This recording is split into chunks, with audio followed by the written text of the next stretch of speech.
Hello दोस्तों, आप देख रहे हो अपना यूट्यूब चैनल आरती नवोदय अकेडमी। मैं आप सभी का हार्दिक स्वागत करता हूं। मैं हूं तुम्हारा बंटी भाई। और आज का जो टॉपिक है आपका मैथ से संबंधित वो है लंबाई एवं क्षेत्रफल का मात्रक और एफईएस पद्धति तथा एमकेएस मात्रकों में संबंध। इसका जो शॉर्ट होता है वो होता है एफईएस पद्धति तथा एमकेएस मात्रकों में संबंध। तो सबसे पहले मैं आपको बता दूं कि एफईएस क्या होता है और एमकेएस क्या होता है, इसकी क्या फुल फॉर्म होती है, इससे संबंधित फिर आगे टॉपिक पर चलते हैं। तो देखो, एफ का मतलब होता है फार्मर। पी का जो मतलब होता है वो होता है पर, और एस का जो मतलब होता है वो होता है सेकंड। तो एफपीएस का जो फुल फॉर्म है वो है फार्मर पर सेकंड। इसे ध्यान रखना फिर हमेशा, काफ़ी इम्पोर्टेंट है। जो पॉइंट आपको बताए जाएंगे उसे आप नोट कर लेना, क्योंकि जो चीज़ें मैं आपको बताने के लिए जा रहा हूँ वो शायद आपने अब तक न देखी हो न सुनी हो। दूसरा होता है एमकेएस। एमकेएस की फुल फॉर्म क्या होती है? तो देखो, एम का मतलब होता है मीटर। के का मतलब होता है किलोग्राम, और एस का जो मतलब होता है वो होता है सेकंड सिस्टम।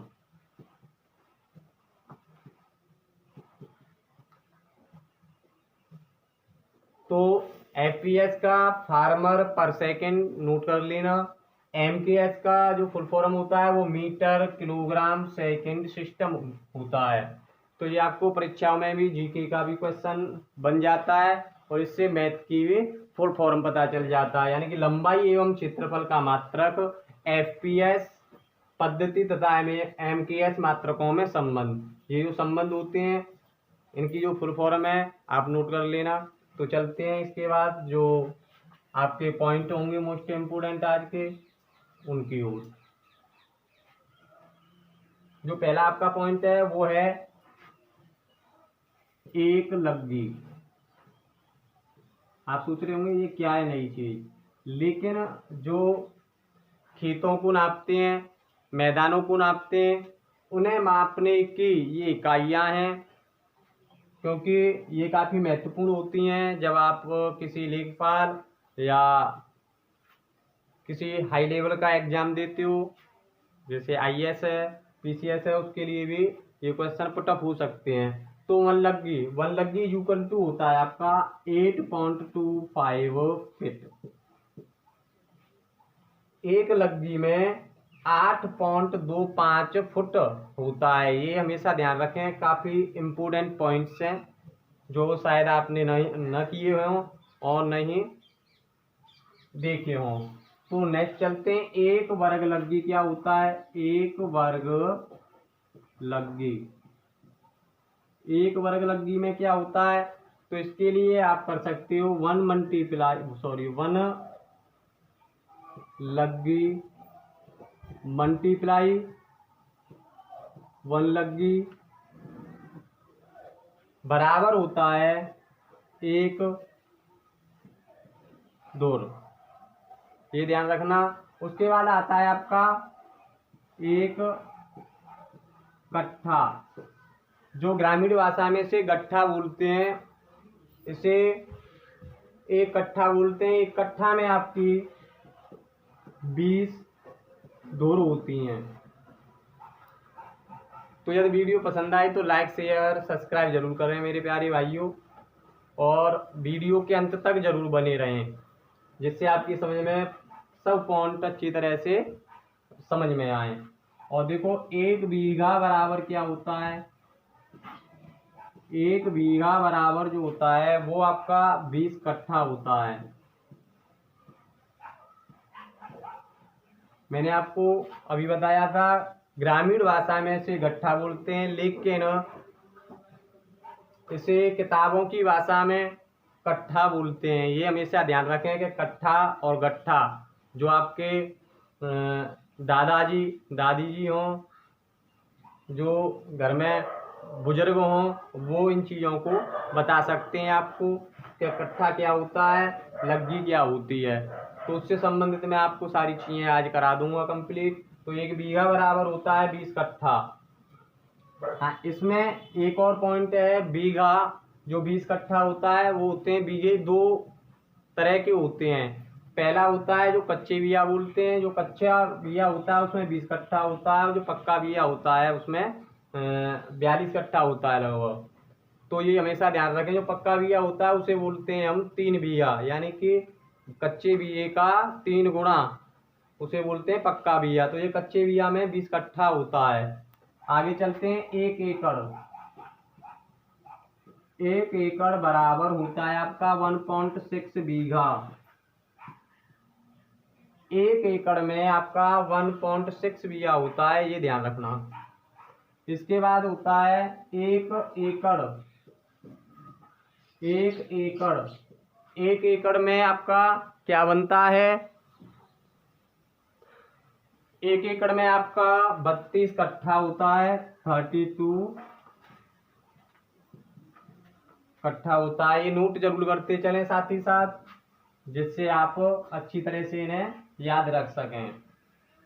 इसके बाद आपका 1 एकड़ में,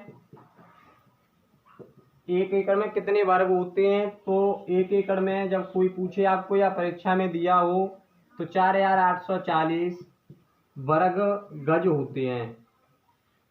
ठीक, अब होता है 1 कट्ठा। 1 कट्ठा में क्या होता है? तो 1 कट्ठा में 1361.25 वर्ग फीट होता है, वर्ग फुट होता है, ये ध्यान रखें। उसके बाद 1 गज में, 1 गज में क्या दिया हुआ होता है? तो 1 गज में ये ध्यान रखें 3 फीट होता है, यानी कि 3 फुट होता है। ठीक है मेरे प्यारे भाइयों एवं बहनों। उसके बाद 1 फीट में कितनी इंच होती हैं? तो ये हमेशा ध्यान रखें, काफी अच्छा पॉइंट है। 1 फीट में 12 इंच होती हैं। ठीक, इसके बाद 1 इंच में, 1 इंच में सेमी कितने होते हैं? तो 2.54 सेमी होते हैं जो 1 इंच में। ठीक, अब आता है 1 मील। 1 मील आपने सुना होगा कि जो बुजुर्ग हैं हमारे तुम्हारे, वो किलोमीटर नहीं पहले मील हुआ करता था, यानी कि 1 किलोमीटर से अधिक होता था उसे हम मील बोलते थे, और उसमें 1760 गज होते थे 1 मील में। भाइयों कितने होते थे? 1760 गज होते थे 1 मील में, जो हम तुम आज उसे मीटर बोल रहे हैं। मीटर से अधिक होता है 1 मील। 1 वर्ग मीटर बराबर क्या होता है? 1 वर्ग मीटर बराबर होता है आपका 1.196 वर्ग गज, वर्ग गज। एक वर्ग मीटर में 1.196 वर्ग गज होता है। एक एयर या इसे हम अर भी बोल सकते हैं, इसमें आपका 119 यानी 119.55 वर्ग गज होता है। इसे दूसरे तरीके भी से पूछ सकते हैं, वो 1.196 वर्ग गज में कितने वर्ग मीटर होते हैं, इसका उल्टा भी पूछ सकते हैं। तो दोनों तरह से आप याद रखें। अब 1 एकड़, 1 एकड़ में आपके 4050 वर्ग मीटर होता है, ये ध्यान रखें। और 1 एयर में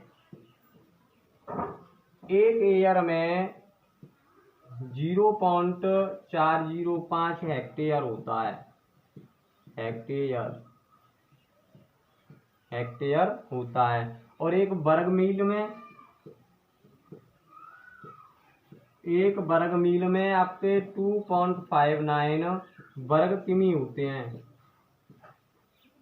वर्ग किमी होते हैं।